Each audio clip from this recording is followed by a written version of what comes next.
Hi everyone. आज हम लोग मैकेनिकल इंजीनियरिंग ड्राइंग के कुछ ऑब्जेक्टिव क्वेश्चन को डिस्कस करेंगे जो आपके 2018 एग्जामिनेशन में आए हुए हैं। इसके पहले मैंने ऑलरेडी एक 2019 का जो क्वेश्चन का ऑब्जेक्टिव क्वेश्चन का जो 20 क्वेश्चन था वो हमने डिस्कस कर लिया था। अगर वो लेक्चर आपने नहीं देखा होगा तो वो देख लीजिएगा। आज हम लोग 2018 का जो रेगुलर में आया हुआ है वो क्वेश्चन ये है। शुरू करते हैं। वैसे आपको बता दूं कि डिस्क्रिप्शन में एक paykun.com का लिंक है। अगर आप चैनल से बेनिफिट ले रहे हैं और चैनल को पर्सनली कुछ हेल्प करना चाहते हैं, कुछ डोनेट करना चाहते हैं, तो आप उस लिंक पर जाकर वहाँ पर कुछ डोनेट कर सकते हैं, जिससे कि चैनल को थोड़ा हेल्प हो जाएगा। इसके इम्प्रूवमेंट में जो भी इसमें टेक्नोलॉजी का यूज़ किया जा रहा है उसमें ये हेल्प हो जाएगा, जिससे कि क्या होगा, आप लोगों को और बेटर फैसिलिटी मिल पाएगी। तो फर्स्ट क्वेश्चन देख लेते हैं 2018 में जो आया हुआ है। बोल रहा है methods of development of surfaces of solid. बोल रहा है सॉलिड का हमें डेवलपमेंट करना है, सर्फेसेज का डेवलपमेंट करना है, तो कौन कौन सा मेथड यूज़ करते हैं। तो फर्स्ट बोल रहा है पैरेलल लाइन मेथड, सेकंड है रेडियल लाइन मेथड, थर्ड बोल रहा है अप्रॉक्सीमेट मेथड और फोर्थ बोल रहा है ऑल ऑफ दीज। वैसे ये क्वेश्चन फर्स्ट ईयर में मैंने करवा दिया था डेवलपमेंट जब पढ़ा रहा था, तो अगर वो लेक्चर सारा आप देखे हैं डेवलपमेंट का तो आप इजली वो सब क्वेश्चन कर सकते हैं। इसलिए मैं आपको सजेस्ट करूंगा कि एमईडी का अगर आपको ऑब्जेक्टिव क्वेश्चन ज़्यादा सॉल्व करना है तो पहले फर्स्ट ईयर का जो भी ऑब्जेक्टिव क्वेश्चन है वो देख लीजिए। उसमें से कुछ ना कुछ क्वेश्चन दे ही दे रहा है। आप 2019 में देखिएगा तो 5 to 10 क्वेश्चन आई थिंक आया हुआ है। इसमें भी आपको 4 to 5 क्वेश्चन आपको फर्स्ट ईयर से मिल जाएगा। तो इसलिए मैं रिकमेंड करूँगा कि वो सारे लेक्चर आप देख लीजिए। अगर आता है पहले से तो बेटर है। तो यहाँ पर आपको ऑप्शन ऑलरेडी पता होगा। पैरेलल लाइन मेथड से हम लोग डेवलपमेंट करते हैं सिलेंडर का और प्रिज्म का। रेडियल लाइन मेथड से हम लोग कर लेते हैं आपको जो भी कोन हो गया, पिरामिड हो गया। अप्रोक्सीमेट मेथड से जो स्फीयर होता है या इरेगुलर शेप होता है वो हम लोग अप्रोक्सीमेट मेथड से कर लेते हैं जो स्फीयर होता है। तो यहाँ पर ऑल ऑफ दीज हो जाएगा option number D right answer होगा फर्स्ट का। सेकंड क्वेश्चन देख लेते हैं। The line of intersection between cylinders and cones is a. जब सिलेंडर और कोन का इंटरसेक्शन होता है तो जो लाइन ऑफ इंटरसेक्शन बनता है वो क्या बनता है, ये पूछ रहा है क्वेश्चन में। जहाँ पे भी कर्व्ड सरफेस और कोई प्लेन सरफेस का इंटरसेक्शन होगा तो वहाँ पर हमेशा हम लोगों को एक आर्क के फॉर्म में, कर्व के फॉर्म में ही मिलता है। तो यहाँ पर देखिए कि यहाँ पर सिलेंडर भी कर्व्ड है और कोन भी कर्व्ड है, तो यहाँ पर हमेशा हमें कर्व्ड सरफेस ही मिलेगा। अगर प्रिज्म रहता तब वहाँ पर स्ट्रेट लाइन मिल सकता था, बट यहाँ पर दोनों सरफेसेज जो दोनों का सरकमफ्रेंस है, आपको पता होगा सिलेंडर में भी सर्कुलर जैसा होता है और कोन में भी सर्कुलर जैसा होता है। तो दोनों का इंटरसेक्शन करेंगे तो हम लोगों को कर्व भी मिलेगा। तो option number B right answer होगा। जिसका भी आंसर आपको पता है कमेंट में आप कमेंट कर सकते हैं, मैं आपको उसे वेरीफाई करके आपको कमेंट में रिप्लाई कर दूंगा।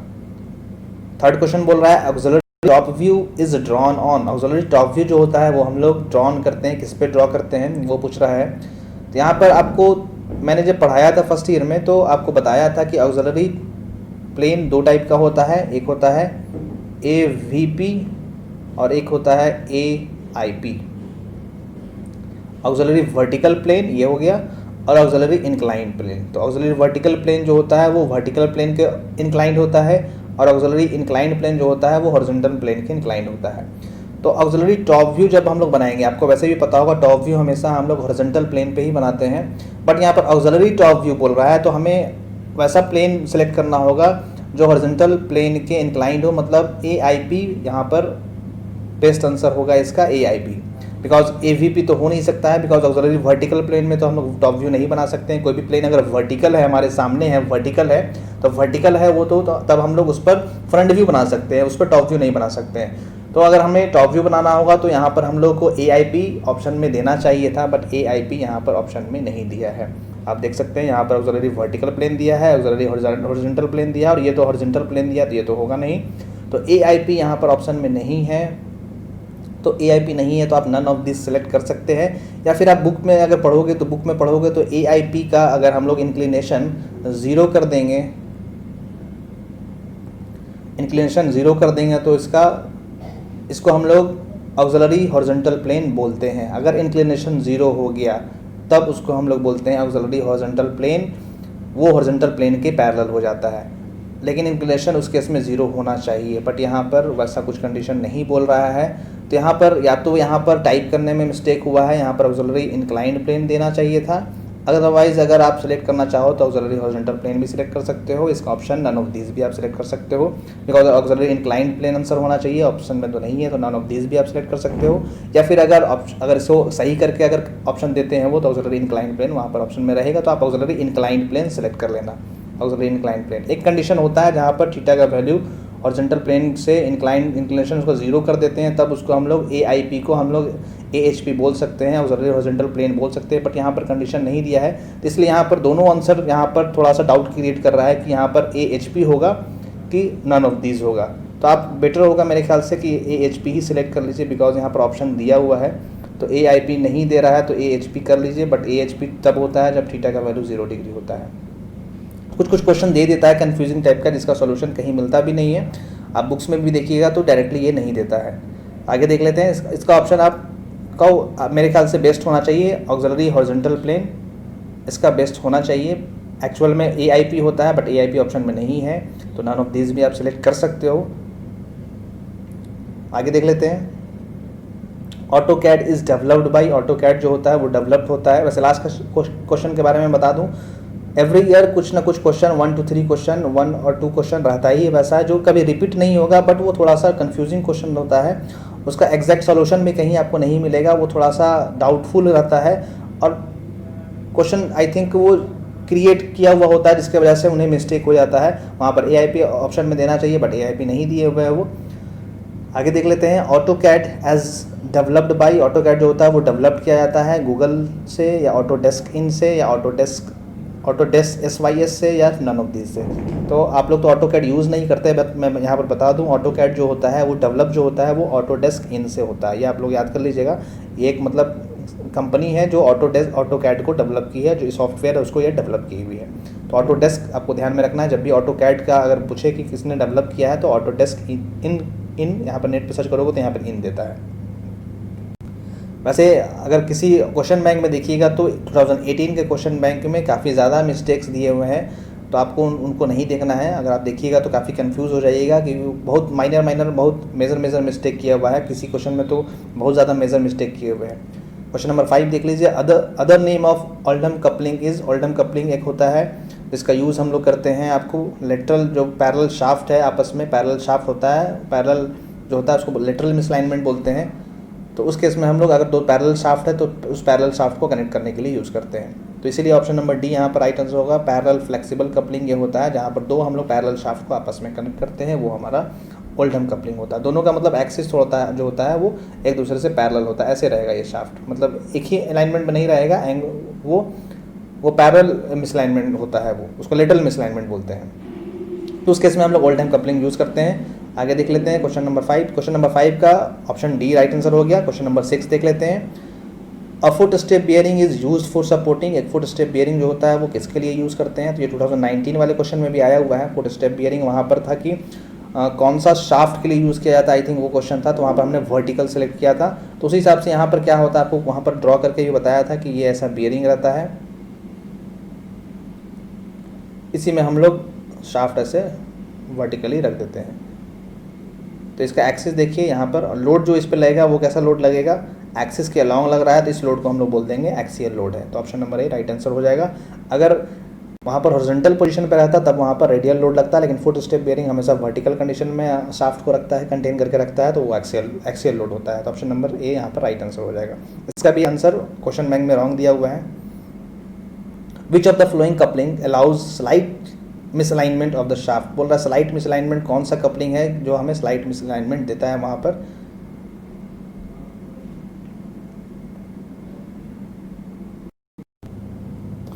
तो यहाँ पर मैं आप लोगों को बता दूं कि जो ओल्डम कपलिंग है वो हम लोग यूज़ करते हैं जब भी लेटरल मिसअलाइनमेंट होता है, मतलब एक शाफ्ट मान लीजिए उसका एक्सिस ऐसे है और दूसरा शाफ्ट का एक्सिस कुछ ऐसे है, कुछ स्लाइट मिसअलाइनमेंट है उसका, कुछ डिस्टेंस पर है, ये एक्सिस ऐसे है, ये एक्सिस ऐसे है, कुछ दोनों के एक्सिस पे कुछ मिसअलाइनमेंट है, मतलब एक अलाइन में नहीं है, तब हम लोग ओल्डम कपलिंग यूज़ करते हैं। और यूनिवर्सल कपलिंग जब कुछ एंगल पर शाफ्ट होता है उसको हम लोग बोलते हैं angular misalignment.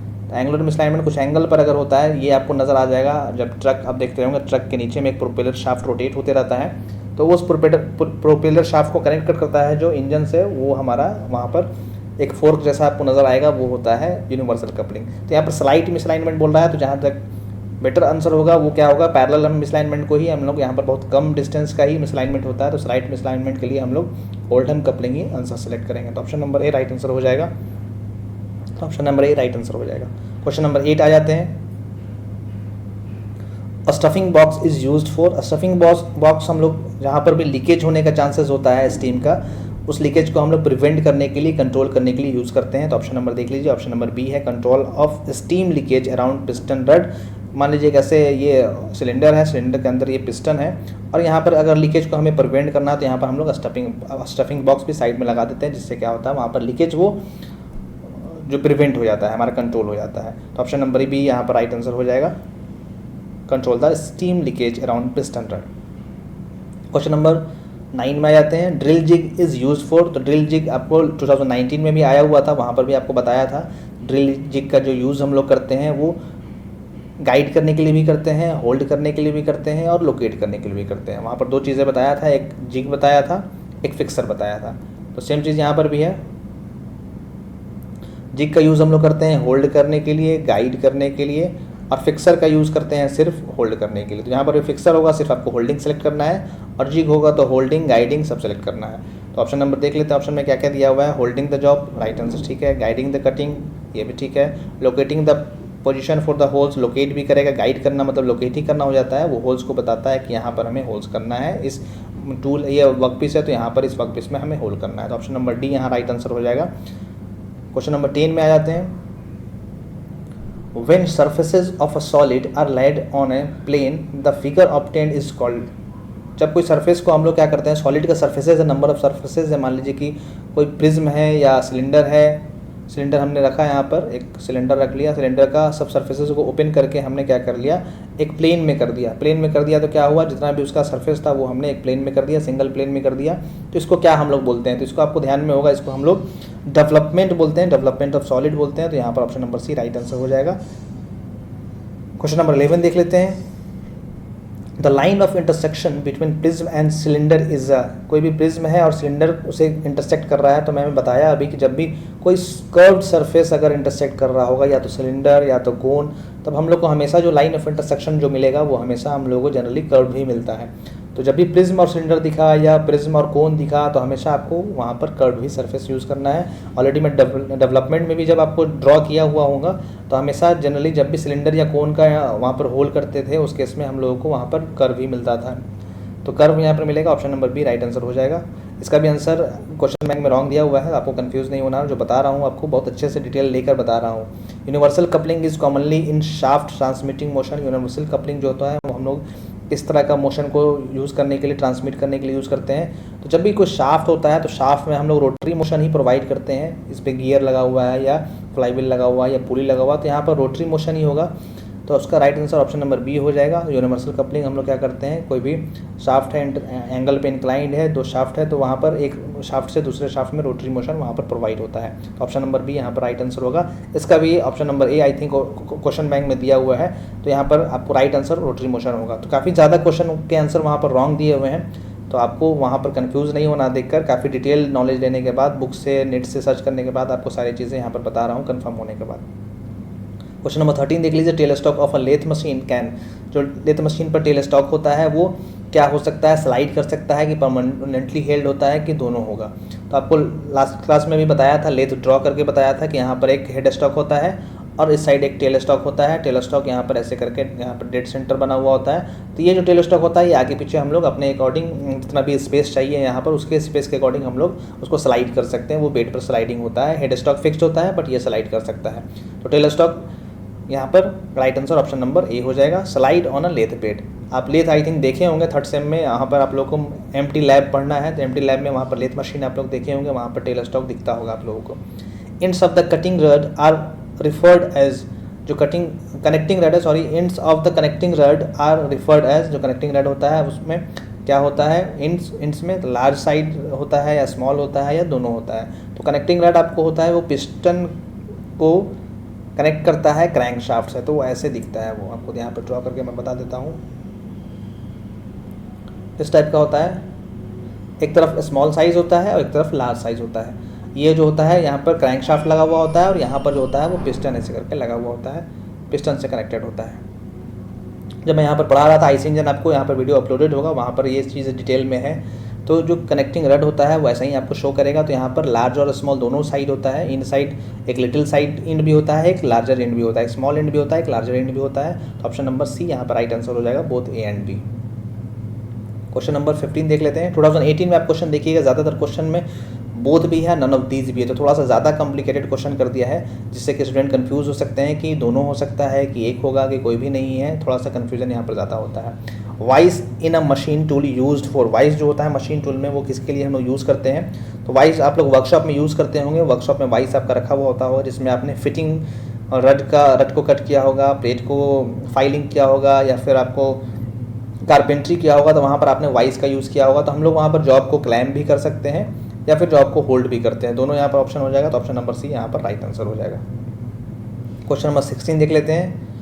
For accurate assembly of machine parts and bearing which of the following fits is preferable. ये फिट से आ गया, लिमिट्स एंड फिट से। लास्ट क्लास में भी आपको बताया था कि लिमिट 3 टाइप का होता है, क्लियरेंस फिट होता है, इंटरेंस फिट होता है, ट्रांजिशन फिट होता है, लास्ट वाले ऑब्जेक्टिव क्वेश्चन में।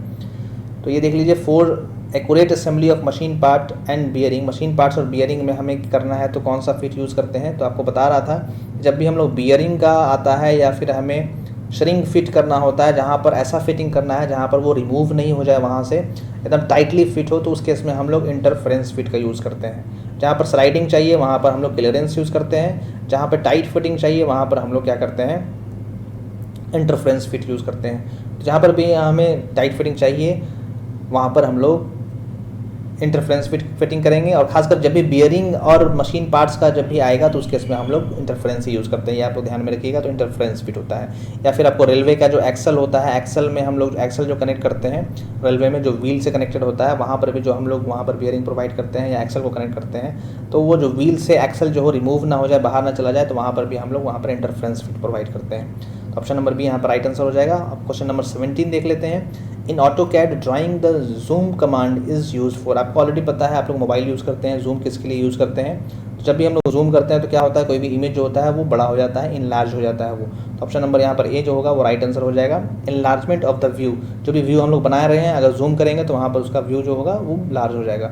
वही अगर जूम इन जूम आउट अलग अलग डिफरेंस देता तो उस केस में हम लोग क्या करते हैं, जूम इन बोलता तो लार्ज होता, जूम आउट बोलता तो वो साइज़ में कम हो जाता। बट यहाँ पर सिर्फ जूम बोला तो हम लोग इनलार्जमेंट ऑफ द व्यू देखेंगे, मतलब व्यू को हम लोग इनलार्ज कर लेंगे। What is the full form of TDC in engines, engines में जो TDC होता है वो क्या होता है? तो ये आपको आईसी इंजन का पार्ट आ गया यहाँ पर। आईसी इंजन जो स्टूडेंट पढ़े होंगे उनको आपको समझ में आ जाएगा।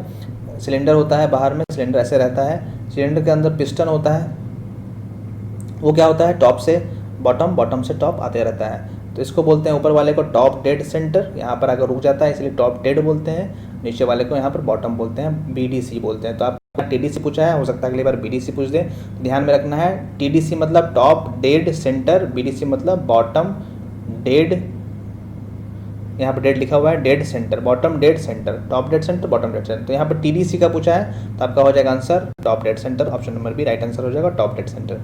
आगे देख लेते हैं क्वेश्चन नंबर 19 देख लीजिए।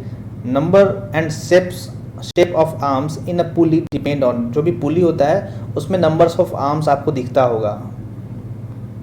जैसे अगर पुली होता है ऐसे करके, अगर पुली होता है, थोड़ा 3D में मैं कोशिश कर रहा हूँ बनाने के लिए, अगर ऐसे पुली होता है, यहाँ पर शाफ्ट के लिए होल रहता है, तो यहाँ पर कुछ आर्म्स ऐसे करके आपको दिखता होगा, स्पोक जैसा आप समझ लीजिए थोड़ा सा इसको अपने लैंग्वेज में। तो ये जो आर्म्स होते हैं वो किस पे डिपेंड करता है वो पूछ रहा है। साइज़ ऑफ पुली, तो पुली के साइज़ पर डेफिनेटली डिपेंड करेगा। अगर साइज़ छोटा होगा तो हम लोग नंबर्स ऑफ आर्म कम्स वहाँ पर रखेंगे। तो ऑप्शन नंबर ए तो सही हो जाएगा। बी बोल रहा है amount of power to be transmitted, कितना पावर ट्रांसमिट करना है उस पर भी डिपेंड करेगा। अगर ज़्यादा हम लोग आर्म्स देंगे तो वहाँ पर ज़्यादा पावर ट्रांसमिट कर सकते हैं, कम आर्म देंगे कम पावर ट्रांसमिट करेंगे। तो ऑप्शन नंबर ए और बी दोनों हो जाएगा, ऑप्शन नंबर ए और बी। तो ऑप्शन नंबर सी यहाँ पर राइट आंसर हो जाएगा। आगे देख लेते हैं question number 20। Oil seals used on bearing for, oil seal जो हम लोग बियरिंग में यूज़ करते हैं, बियरिंग जो होता है वहाँ पर वायल सील होता है, मतलब वो एक तरह से पैक करने के लिए होता है, लीकेज को प्रिवेंट करने के लिए होता है। तो ऑप्शन नंबर सी पढ़ लीजिए, controlling leakage of lubricant, lubricant जो है वो उसका लीकेज को कंट्रोल करने के लिए यहाँ पर हम लोग यूज़ करते हैं। लुब्रिकेटिंग ऑफ द बियरिंग ये तो नहीं करेंगे, बिकॉज वायल सील के बारे में बात कर रहा है, सिर्फ वायल के बारे में बात करता है, तब हम लोग लुब्रिकेशन बोल सकते थे। लेकिन वाइल सील बोला है तो वो लीकेज को प्रिवेंट करने के लिए होता है। तो जहाँ पर भी हम लोग सील का यूज़ करते हैं वो लीकेज को ही प्रिवेंट करता है।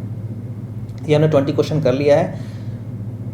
इसमें से कुछ क्वेश्चन आपको इंजीनियरिंग ड्राइंग के भी थे, तो आप लोग बेटर होगा कि इंजीनियरिंग ड्राइंग का सारे लेक्चर आप लोग देख लीजिए। अगर याद है आपको तो अच्छी बात है, अदरवाइज़ आप एक बार उसको फिर से रिकॉल कर लीजिएगा।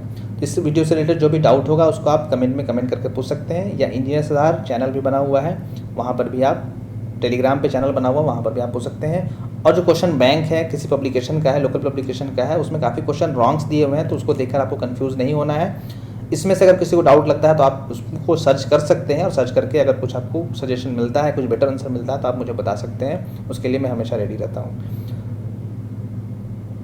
वीडियो देखने के लिए थैंक यू सो मच। देखने के बाद लाइक और शेयर कर दीजिएगा, और चैनल को सब्सक्राइब नहीं किए हैं तो चैनल को सब्सक्राइब भी कर दीजिएगा। और अगर कुछ क्वेश्चन है आप पूछना चाहते हैं तो टेलीग्राम ऐप डाउनलोड कर लीजिएगा और वहाँ इंजीनियर सरदार ग्रुप ज्वाइन कर लीजिएगा। उसके लिए लिंक डिस्क्रिप्शन में प्रोवाइड है, फेसबुक पेज का भी लिंक डिस्क्रिप्शन में प्रोवाइड है, वहाँ पर भी आप पेज को जाकर लाइक कर सकते हैं, और मैसेज का ऑप्शन दिया हुआ है वहाँ पर मैसेज भी कर सकते हैं। और अगर चैनल को पर्सनली आप कुछ सपोर्ट करना चाहें इसके इम्प्रूवमेंट के लिए, इसके फैसिलिटीज़ को इंक्रीज़ करने के लिए, इसमें जो टेक्नोलॉजी मैं यूज़ कर रहा हूँ उसको सपोर्ट करने के लिए, तो आप कुछ डोनेट कर सकते हैं। pekun.com का लिंक दिया हुआ है डिस्क्रिप्शन में, जिससे कि आप तो हेल्प कर देंगे, जिससे कि बाकी लोगों को इससे हेल्प हो जाएगा। तो वीडियो कहीं पर स्टॉप करते हैं। Thank you so much.